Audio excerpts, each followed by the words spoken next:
Hey, today's podcast is sponsored by AMAC, the Association for Mature American Citizens. It is the only conservative alternative to AARP. Go to amac.us/Carter. Very important, amac.us/Carter.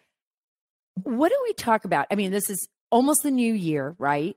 We are still struggling with all of the craziness surrounding COVID-19 and its variations thereof. You know, Omicron, by the way, still sounds like Robotron to me. And the fact that they skipped over the chi letter in the alphabet is just very, very angering. It should have been called the Chi virus, which would have fit appropriately with Chinese Communist Party President Xi.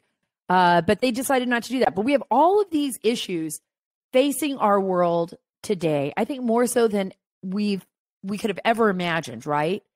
But we're also dealing with these ideas that are just permeating the very leftist, radical Democratic Party. And I'm talking about the most left there, right? People like Alexandria Ocasio-Cortez and others, about fossil fuels and whether or not we are being good stewards to our earth, and that, you know, basically human beings are destroying the planet, and all of these, you know, green ideas of how we should do things. And really, we've seen this winter in Europe, how terrible it's become.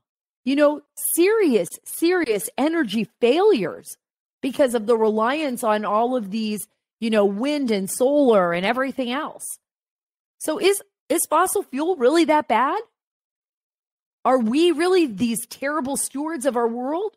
Or do we live in the best times yet? I believe we do. So does Alex Epstein. He is going to be our guest on this show. And guys, you do not want to miss this. I mean, his book is a huge bestseller. He is the president and he is the founder of the Center for Industrial Progress. People are going to him all the time. They are going to him for advice and talking points on how do we stand up to these, you know, these radical leftists who basically use the environment, I believe, as a weapon for more and more control over us. These green energy subsidies that the Biden and Obama administration, remember these failed subsidies, wanting to change the world, jumping on the UN bandwagon. But of course, even with the WTO and everything else, you know, China's just, listen to this, is considered a developing nation. They're not under the same rules and regulations that the Western world, or for that part, America, is under. But we've seen the ultimate failures there in Europe, right? You have former Obama EPA Administrator Gina McCarthy now as the Biden White House climate advisor, and she is pushing Congress to include all of these federal clean electricity standards and energy. Remember, Elon Musk was like, look, I don't need any money from you for Tesla. I don't need your money. We're going to be talking about that. And that means our taxpayer dollars. We're going to be talking to Alex Epstein about why human ingenuity has made the world a better place, not worse, and why you shouldn't believe the lies that are coming out of the radical left, and why you need to stand up to it. You need to listen. You need to educate yourself. I'm going to tell you where you can go to get like the talking points. This guy, Alex, has really laid it out for us. He has really laid it out so that we can have those talking points when the left comes with all of their lies. Remember to go to SaraACarter.com. That's SaraACarter.com. You go there. You can follow me there. Get all of my links to social media. Please subscribe to our email list when you are there at SaraACarter.com. You jump on there, you put in your email, and you and I can stay in touch. I can send you all of the latest updates, all of the latest stories that we have on our beautifully revamped website. Folks, Christmas is over. Mike Lindell gave away 10,000, listen to this, 10,000 My Pillows to tornado victims in Kentucky. What an awesome, awesome man. And Mike has also been keeping a very close eye on the recent supply chain issues that have affected our country. And he wants you to know that My Pillow is in stock still, with no back orders and no delayed shipping. That's because the My Pillow line is made 100% right here in the United States, and they have built a huge inventory to ensure their customers have gifts for everyone. That's because My Pillow is made 100% right here in the USA, and they have built up a huge inventory. Everything from the My Pillows at their lowest prices ever, even post-Christmas, right? Sheets, their Giza Dream sheets, their slippers, their robes, and their cardigans. And for those of you who didn't have an opportunity to get a gift for your loved one over the Christmas holiday, get it for them now. Get it for them now, because all My Pillow products come with a 60-day money-back guarantee and a 10-year warranty. And I've told you over and over again, I love the Giza Dream sheets. I love the dog pillows. They're amazing. I gave them as gifts for this Christmas. Everybody loves them, especially the pooches. So the dogs love them even more, and they don't need to be sleeping up in your bed. They'll be more than happy to sleep right beside you on their My Pillow product. Go to mypillow.com and click on the radio listener specials for specials like 40% off all my slippers and 50% off all My Pillow mattress toppers. Enter promo code Carter, C-A-R-T-E-R, or call, listen to this, 1-800-685-7221 for great My Pillow specials. That's 1-800-685-7221. Use promo code Carter at checkout. Save now, just in time, for the ultimate gift in comfort. Go to mypillow.com and get all the best deals this year on My Pillow products. First of all, I'd like to thank you, Alex Epstein, for joining me here at the Sara Carter Show. I've been very excited ever since Greg, our producer, spoke to me about you coming on the show. You're the founder of the Center for Industrial Progress, and you're actually the author of The Moral Case for Fossil Fuels. So thank you so much for joining us today. Yeah, thanks for having me. First, let's start with the Center for Industrial Progress. Explain it for all of you out there that don't know. I mean, Alex Epstein's this nonprofit is phenomenal. Go ahead and explain to them what you do and why you call it Industrial Progress. So interestingly, it's a for-profit, which is kind of unusual in this space, which is a long story. I love it. Sorry. But no, it's okay. Love it. I mean, and just one of the premises behind that is that, like, if your ideas are good, people should be willing to pay for them in different forms. So like I wrote this book, The Moral Case for Fossil Fuels, and it was one of the best selling energy books of the last decade. So that's a sort of sidebar. The genesis of the Center for Industrial Progress is, so my background is philosophy, and I'm a very pro-human philosopher who studies energy and environmental issues, where I think anti-human thinking often prevails. You'll often hear people saying, oh, we're a cancer on the earth. We've destroyed the earth. All of our impact is bad. And so I thought there needed to be a pro-human alternative to the green movement. And part of what captures that is industrial progress, that human industry is a progressive thing, and real progressive, not fake regressive progressive. Right. Actually, I wanted to just jump in there and thank you for that, because I think that one of the greatest disservices coming out of Hollywood and, social media, especially for young people, is this constant backlash from these industries saying that, it's human beings. We should be ashamed of ourselves. It's all our fault, that everything that could go wrong will go wrong because of us, because of who we are as a species and what we are. It's such a horrible thing. It's such a horrible message to deliver, especially to young people who grow up. And we've seen this, becoming, they become these environmentalists thinking they're doing the best that they can, but they really hate themselves and other human beings just for existing. And I think one revealing thing about the modern environmental movement is that they regard today's Earth as really bad. Like, it's one thing to say, oh, if we keep doing this, the world is going to end in 10 years, and we can talk about the validity of these kinds of predictions. But there's no denying the fact, if you know the facts, that today's Earth is by far the best possible Earth from a human perspective. That if you take something like extreme poverty, I was born in 1980.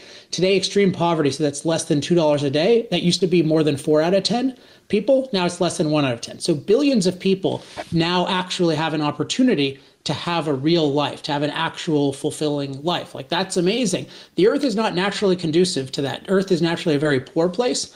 in a very dangerous place. Even with climate, one fact that I've been publicizing over the past decade that's now becoming more well known is that we're actually safer from climate than ever. So if you look at the number of climate-related disasters, so from storms and flood, extreme heat, extreme cold, everyone thinks more people are dying, but it's very clearly documented that the rate of climate disaster death has gone down 98% over the past century. So you and I are 1/50th as likely to die from a climate-related cause as we used to be.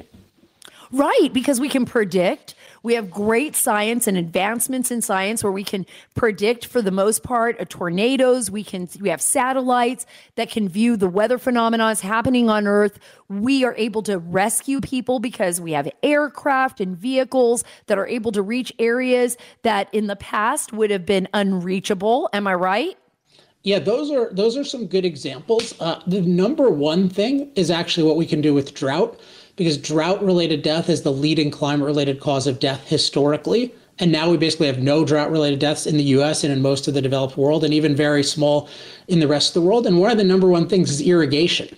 So you think about the Earth is not naturally a place where you just get the amount of rainfall that you want. You often don't. That's why drought is such a killer. But with irrigation, which requires a lot of energy many times, you can bring water from where it is to where it's needed. And so my overall perspective in my book, Moral Case for Fossil Fuels, but also I have another book coming out next year called Fossil Future that really emphasizes this, that fossil fuels have made the world an unnaturally livable place. The AOC narrative is they've taken a naturally amazing planet and made it unlivable. And actually, we've taken a naturally barely livable planet and made it incredibly livable for billions of people. Oh my gosh. This fear, I mean, and I'll talk to you a bit about how Joe Manchin ruined AOC's dreams of, pushing this bill on the American people. But what's your response to her and all of this like horror and fear that she lives in from human ingenuity and technology ruining the planet? One thing that's revealing that I indicated before is she calls it a climate crisis. As I said, it's an empirical fact that we're far safer than ever from climate for many, many reasons, including the ones we discussed. And so the fact that somebody describes today as a climate crisis means they're not looking at climate from a human perspective. They're looking at it from an anti-human perspective, and particularly the perspective that human impact on nature is evil. So I believe the reason why people are bent out of shape about climate is they think it's just wrong for us to impact climate at all. If you look at how much impact we've had, it's hard exactly to discern, but we've had 1 degree Celsius of warming in the last 170 years. So whatever impact we've had, it's not that large. And today's planet is very cold by historical standards. It also has very low CO2 in terms of the geology of the Earth, like less than 1/10 of what it has been at many of the most flourishing periods on Earth. So there's no reason to actually be afraid of a crisis that the most adaptable species ever on a cold planet couldn't deal with, unless you just think that human impact is evil. And the other thing that goes along with that is what I call the delicate nurturer dogma, the view that nature is this perfect delicate nurturer and everything we do is just going to destroy us. And that's why AOC thinks that the world is going to be so bad in the future. It's like, oh, if it gets another degree warmer, then we won't be able to live. But in reality, we won't be able to live without low-cost, reliable energy, because that's what powers all the amazing machines that make us productive and prosperous. Well, isn't it weird as a philosopher, and I just wanted to ask your opinion on this, that there are so many like people like AOC and those who are big climate crisis, we've got to change everything advocates. They want this whole Green New Deal, that they see human beings as like separate from the earth, like not a part of the earth. It's very bizarre. It's like almost as if we are a separate entity from everything else that's happening here. Is that, I mean, as a philosopher, I mean, it's the hypocrisy of that, or maybe the strangeness of that. Does that strike you as unusual? Yeah, I think it's a big part of this anti-human worldview. So I mentioned, this idea that the earth is like they hate themselves. It's like they hate themselves. Yeah, they hate themselves, but it psychologically, it also serves as a justification for hating successful, productive people, because according to modern environmentalism, the more impact you have, the worse you are, and productive people have the most impact on the earth, basically by definition. It's sort of like if you think the 1% are evil, then it gives you an excuse to be a failure, and you can hate people who are better than you. So there's that, but you're absolutely right that there's this idea that human beings are quote unquote unnatural, and then natural is good. Now, I think we're actually unnaturally good in the sense of we are productive beings with minds. So the other things in nature do not have minds. Like, the rest of nature, wherever COVID came from, like that kind of thing can certainly come from nature. And we make things to counter that, regardless of the effectiveness of various things. Like we make it different kinds of therapeutics and we make vaccines and this kinds of things. And that's great. And yet there's this whole movement that says human impact is bad. We should minimize or eliminate it. And that really means we should eliminate the use of the mind and we should just go by unaltered nature. And that's a prescription for suicide. And it is really hatred of the human race. Right. And who wants to live like that, right? Like if we were going to go back to what they wanted, right? To this idea of that, well, first of all, the way AOC and others talk about us as humans, it's almost as if we just showed up here from another planet and we're just destroying this one, like we're some kind of locusts or something. But even more so, if we're going to go by their assumption that, the world was better before technology, then we have to be willing to just give up everything. Just go back to, living in a cave and maybe making some, shields out of whatever we can get and, being hunter gatherers. I mean, and to heck with the medicine and modern technology and traveling to space and everything else. I mean, I believe, and I'm going to ask you this, that we should be good stewards, right? Like, I don't want to trash everything, but I believe we should be good stewards of our home. But I also believe in common sense and doing things the right way. And I think we're pretty awesome as a species. Yeah, I agree with you much more than I agree with AOC on this. I mean, I take it even further because I don't like stewardship sort of implies, well, it was like really good to begin with. And I think of it as like we're earth enhancers or earth improvers. And so part of that is you take the parts that are beautiful. It's like, okay, yeah, this Grand Canyon is a pretty unique thing. There are reasons why I want to preserve it this way instead of why turn this particular place into a parking lot and like try to, right? That would make no sense at all. So in that sense, yeah, there are amazing things in nature, there are beautiful species and stuff. And so we want to enjoy those. But even with that, it's not leaving it alone because to enjoy it, you have to develop it so much. Like you can only get to the Grand Canyon if you make roads to get there. And if you're so productive that you can actually spend time enjoying the Grand Canyon. You think everyone was enjoying the Grand Canyon 200 years ago? They're not getting there and they don't have the time and resources to enjoy it. One thing about AOC I think is interesting and what she's talking about. So I think you're absolutely right that what they're talking about is a regression and would make life much worse. And in fact, it's far worse than that because 8 billion people can't live as hunter-gatherers. You could say, oh, wouldn't it be great if there were 100,000 of us? But you have to kill everyone now to get to 100,000. So it's even more deadly than just the regular hunter-gatherer lifestyle, which was very precarious in the first place. But part of what they've pushed and it's starting to fade is this idea that, oh no, if we get rid of the fossil fuels, we're actually going to be richer. And I think that this winter is really starting to pull the veil off that, because what we're seeing in Europe is they tried to restrict fossil fuel production and they said, oh, green energy can replace it. And what are they having now? They're having fossil fuel shortages because green energy couldn't replace it. And you're seeing places like China are using more and more coal, more and more fossil fuel. Why does China want to be poor?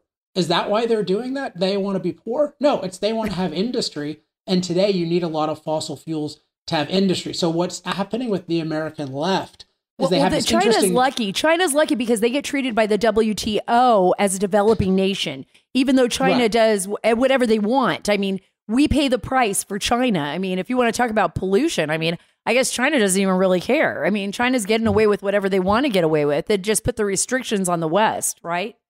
Well, in a sense, yes. But in a sense, like China pollution is our pollution because we just delegate a lot of industry to China, which is irresponsible in many ways. But yeah, we do in fact do that. But I was just using China as an example of it's economical to use fossil fuels. This unreliable green energy, it has all sorts of problems with it. And so it's not true that we're going to become rich by abolishing fossil fuels. And so what's going to be interesting with the left is to see, do they say, hey, we want to be poor? Or do they say, like, hey, let's hold back on this green energy. Let's actually develop cost-effective alternatives over time. And right now it seems like they want to be poor, but they still want to pretend, oh, we're going to be rich. But I think in the next year or two, that it's going to be clear that if you want to be wealthy and prosperous, you need to continue using fossil fuels for a long time. Well, exactly. That's why AOC should never debate a philosopher. because you get right down to the nitty gritty. I want to ask you about this because it's important and it pings right off of what you were saying.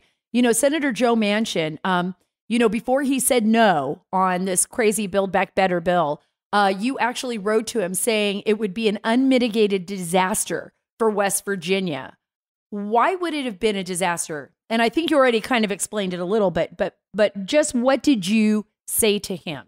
Yeah, it covered a bunch of stuff I actually haven't covered yet, so I'm glad to be able to talk about it. Yeah, it was this unique position because I think this Build Back Better, I called it like make everything worse, because it was like an absolute catastrophe to have this inflationary, energy destroying thing in the time when we already have mass inflation and an energy crisis. And I think the core of it is that it's trying to mandate in all sorts of different ways a rapid increase in unreliable solar and wind. And what people need to understand is solar and wind are not real replacements for fossil fuels or for nuclear power, because you cannot control them. They're just controlled by nature, and so they only work some of the time. And when you have something that's unreliable like that, you not only have to pay for that, you have to pay for the whole reliable infrastructure that backs it up. So you pay for basically two energy systems, the unreliable one and the reliable one. And that's why it always adds cost. They always talk about, oh, it's so cheap, but they don't factor in the whole backup cost, which is an essential part of the cost. And what I was saying to Manchin, one key thing is, hey, this bill is saying it's trying to get from 12% solar and wind right now, which is already causing big problems, to 50% in the next 8 years. And it does a lot of bad things, including expanding and extending solar and wind subsidies for another 10 years. And I said, this is terrible for the country, but it's particularly bad for West Virginia, because you are a state that it totally depends on low-cost, reliable electricity, overwhelmingly from coal. And this will that'll force you to shut down your power plants, to replace it with unreliable solar and wind. But it'll be even worse for you than for California, because California, where I live, we can depend on our neighbors who have reliable electricity. And on the East Coast, people depend on West Virginia. But as for West Virginia, if they're the atlas that's holding up their grid, if they go solar and wind, there's going to be nobody to bail them out. So the later converts to solar and wind are going to be even worse than the earlier ones. Oh, wow. I never thought of it that way. Did he ever respond to you? I'll just say that I did my best to communicate with them, and I encouraged a lot of people to write to the office. So all I say is I did my best to get this message to them, and I'm really happy with how he acted. I mean, I thought it was a real opportunity. It was a difficult thing to do. And I think I don't really spend most of my time appealing to individuals. I'm trying to just give people generally good advice. But this was a case where I just, anyone I knew, any favor, I'm not a lobbyist or anything like that. I'm just an advocate myself. But I just said, anyone I knew, send this guy a letter, talk to him. This is there. And one of my key points was there's no compromise. So if they just say, oh, we'll give West Virginia a bunch of money, don't agree to that, because you can't destroy an industry and then make it up with welfare handouts. And so my point was you should just say no. And that was a hard thing to do. So I'm glad that he, on his own, or whatever influenced him, I'm glad that he decided to say no, because it did all of us a favor. I think so too. And I think you bring up a really good point. I think there's a lot of politicians that end up selling out, because they think they're just going to get some federal dollars, are going to line their pockets with it, are going to bring some, we saw that with Salerno. We see it with other failed attempts at, revamping, our industries. And it's not that I don't believe in ingenuity. I believe in it. I believe that human ingenuity is phenomenal. And maybe we'll come up with all kinds of new things one day. But I do believe that a lot of politicians have failed their constituents when they try to line their pockets, and then they hang them out, basically hang their states out to dry. And in the end, realize that the money runs out. You run out of money. You run out of money on the federal side too. What did we dodge, do you think, at least for now, with the death of this bill? I mean, so if you look at, again, I said we're 12% unreliable solar and wind right now. So just with the provisions in that, they're trying to get it to 50% in 8 years. Now, that wouldn't have happened, but the key thing is, even when really, really bad things don't happen, getting there, even trying them, is a disaster. So what we've dodged so far is just the shutdown of a lot of reliable energy infrastructure and the attempted replacement of it by unreliable energy infrastructure. So what we've dodged is, concretely, we've dodged more Texases, more Californias. But as I said before, it's even worse than that, because you don't have people to bail you out. Texas is a good example, actually, because Texas is seen as, oh, it's Republican and free market and stuff. And we could go through the details of that crisis. But the key thing is they're not that interconnected with neighbors. Has enough diversity where they don't really need to be. But if you subsidize and mandate wind and you underinvest in reliable power plants, and in particular, you underinvest in things like weatherization, which makes the natural gas more resilient than it actually is now. Like if you defund them and you do what they're doing, you run into the risk of exactly what happened, which is half the electricity before the crisis was provided by wind. And they're like, oh, great, all our electricity comes from wind. And then the wind dies down, not because turbines freeze, but just because when it gets cold, wind dies down. And of course, the sun dies down. And so then you have natural gas having to massively ramp up, but you've defunded it. And so you don't have enough of it, and you haven't funded enough weatherization, and then you have a crisis. So the US as a whole, we don't have any neighbors to bail us out like California does. So again, Canada and Mexico are not going to supply a huge percentage of our electricity in a pinch. So the more we go to unreliables, it's even worse than it is for California today. Wow, that's such a great point. You also say, and this I think is a really brilliant point that people don't hear enough. That when we mandate like solar panels and wind turbines, they're actually made with Chinese coal. So that we end up becoming the climate suckers, right? The suckers is in a bunch of ways. So people just are not thinking at all through what are the consequences of trying to mandate this. So I've mentioned some that you're trying to force unreliable electricity, and then that depends on the reliable. And if you don't invest enough in the reliable, then you have blackouts. But also your supply chain is hugely, hugely dependent on China. Fortunately, this has been publicized recently, but for a while it wasn't. There were very few of us talking about this, even though it's obvious. And one of the things you see with the modern environmental movement is saying we want green energy, but we don't want mining.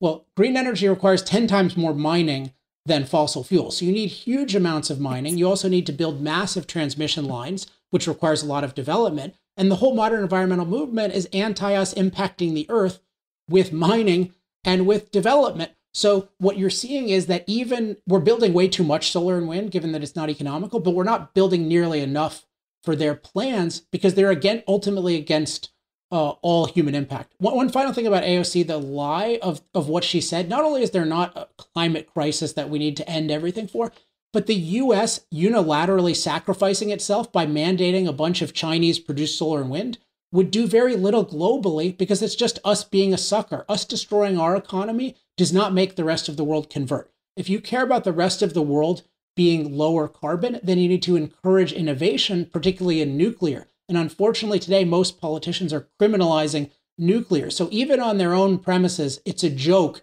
that this would have saved us and this would have lowered CO2 emissions. It would have done nothing of the sort. It would have just destroyed our economy for no reason.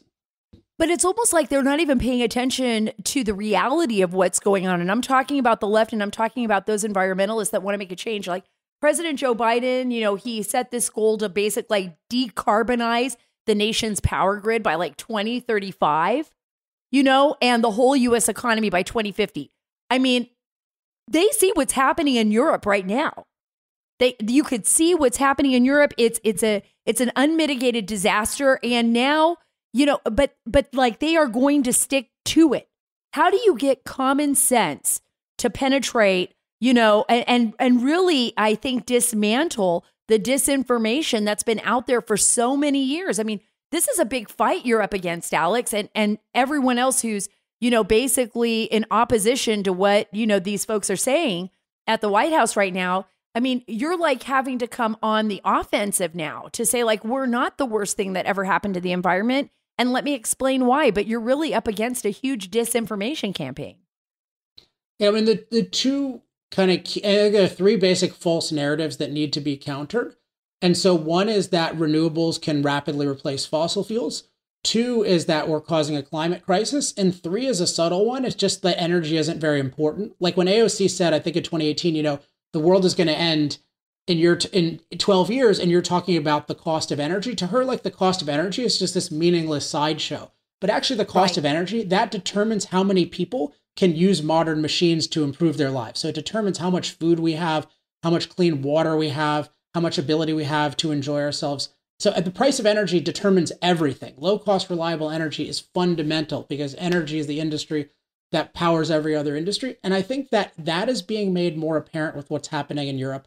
The fact that renewables, I call them unreliables, can't rapidly replace fossil fuels, that's becoming made more apparent. And I think it's really important to document what's happening in Europe, to document what has happened in California, so that everyone can see that the world they're bringing to is not an exciting world of the future. It's the failed parts of the present world. Like we're emulating Europe.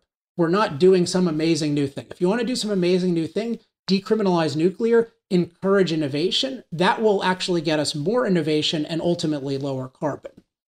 Do you think they're going to listen to that? Do you think that's going to be... Who's they? I mean, do I think Joe Biden is going to invite me for tea? Well, the Biden administration, possibly, future Republican administrations, if that comes to pass.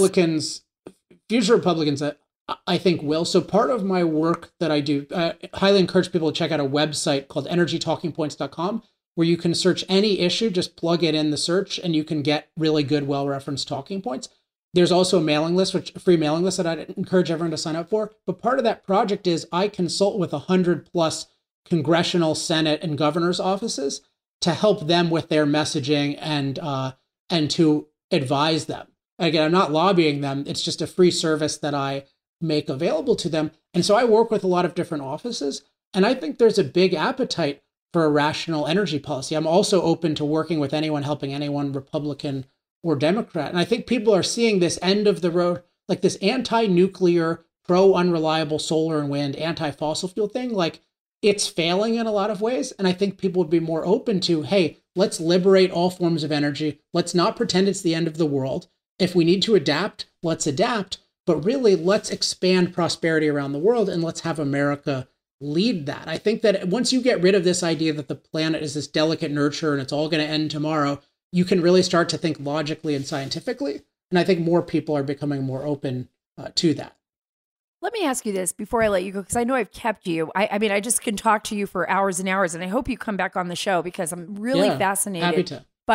I would love it. I would love it. What actually got you into, I mean, you really have taken on such an incredible, I would say topic in our modern times. And the fact that you are out there educating lawmakers, because this is a very difficult subject matter for so many people. I mean, they're, to come to grips with, and nobody wants to come across as like, there was for a long period of time, like this idea of being a climate denier, Right.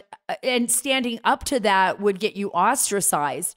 So what really brought you to this point, Alex? Like what would you wake up one morning and say, holy smokes, these people are nuts. I gotta teach them the right, I gotta lay everything out for them so that they can see, factually what's going on here. No, it wasn't that. I mean, in part because I bought into some of this stuff for a while. So I think the two big decisions quickly were just deciding to become a philosopher. But really a practical philosopher. So part of that is I think that most debates are governed by philosophy, in particular people's thinking methods and assumptions and values, much more than they realize.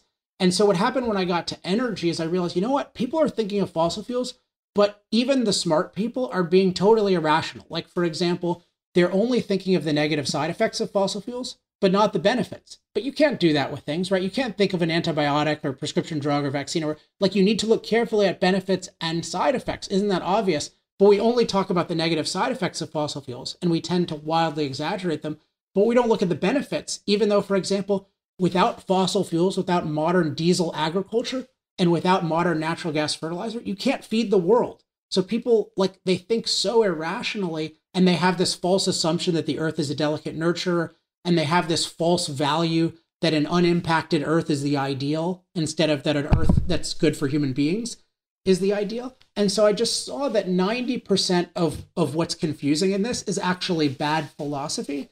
And so that made me motivated to learn all the details. Like I started off I had for various reasons, like a strong technical background, so I could understand the things. But I started out as having no energy expertise at all. And then starting in 2007, so almost 15 years ago, I decided okay, I'm going to not only have the philosophy, but I'm going to learn all the facts. And one thing that I'm proud of is that I have now repeatedly corrected many of the social media platforms, and they've actually had to publicly admit being wrong. Like Twitter had a major thing on the last climate report, and I publicly corrected them. and they changed their thing that reached millions of people. And I have a really good research team. So I feel like we combine philosophy, but also just having the most rigorous fact checking. And so that's why I encourage people to take advantage of energytalkingpoints.com, because we always include all the references there. So guys, energytalkingpoints.com, energytalkingpoints.com. I know you don't want to give anything away. I'm gonna let you go in a minute, but is there someone in particular that you've really worked well with, that you feel like has a great grasp of the subject matter, that may be a politician or somebody that you've worked with that you think is really honed in on this? Oh, in terms of politicians, yeah, I'll leave aside my own relationships with people because that's confidential for obvious kinds of reasons. But I was on his, so one good example that I have talked to publicly, I was on his podcast, is Dan Crenshaw of Texas. So I think he's really become, there's a school of us that I call the energy humanists. And so part of it is we look at energy and environmental issues from a human perspective, not an anti-human perspective. And part of that is we look at climate in its full context. We don't just treat it as, oh, if we impact climate, it's bad and we shouldn't do anything. And so I think he's got a pretty good grasp of how to think about the big picture of these issues and how to say, yeah, if we do impact climate, that doesn't mean that we need to eliminate fossil fuels. That doesn't follow in the same way that if an antibiotic has a side effect, it doesn't mean you shouldn't use the antibiotic. You need to look at the full context. So he's one of them, but there's a growing number of them. And I would say if anyone is in politics and wants access, just email me, alex@alexepstein.com, and I'm happy to share with you all the stuff that we have. I am certainly going to be emailing you, Alex, and I would like you back on the show. And we're going to go over some of those points. Will you give your website out again so that all of our listeners can go there? And this way, folks, we can argue with authority and actually be able to spread facts and not fear. What's that website again? Obviously, I love it when a host asks me to tell my website again, so I'm happy to do that. It's energytalkingpoints.com, and I would just highly encourage people to sign up for the free mailing list. That's one of my goals next year, is to get as many influential, rational people as possible to get these talking points. Like last week with the Kentucky tornado, if you were on my list, you would see like, here are the actual facts about this. Here's how to talk about it with references. And I would also just say, I'm big. I know it has its hazards, but I love Twitter. So if any of you are on Twitter, I know you are, Sarah. Yes. I'm at Alex Epstein. So I hope that people will follow me and communicate with me on Twitter. I'm trying to create an alternate rational energy and environmental universe on Twitter. So I share my stuff as well as sharing some of the stuff of the most rational people. I think that is just incredible, Alex. Thank you so much for being on the show, energytalkingpoints.com. You guys go there. Go to the website, follow Alex on Twitter at Alex Epstein. And thank you so much for being on the show. I feel like I have a place to go now when I want to argue with AOC. And that's a wrap. Happy New Year, everyone. I'll see you in 2022. It's been great being with you again this wild and crazy year of 2021. I just continually pray that next year will be the best year for all of us. Hopefully we'll see a change in the House come midterm elections. Thank you again for being a part of this show. Thank you again for everything you do. Remember, here at the Sara Carter Show, we are taking the story back. God bless you, and God bless our great nation. Happy New Year.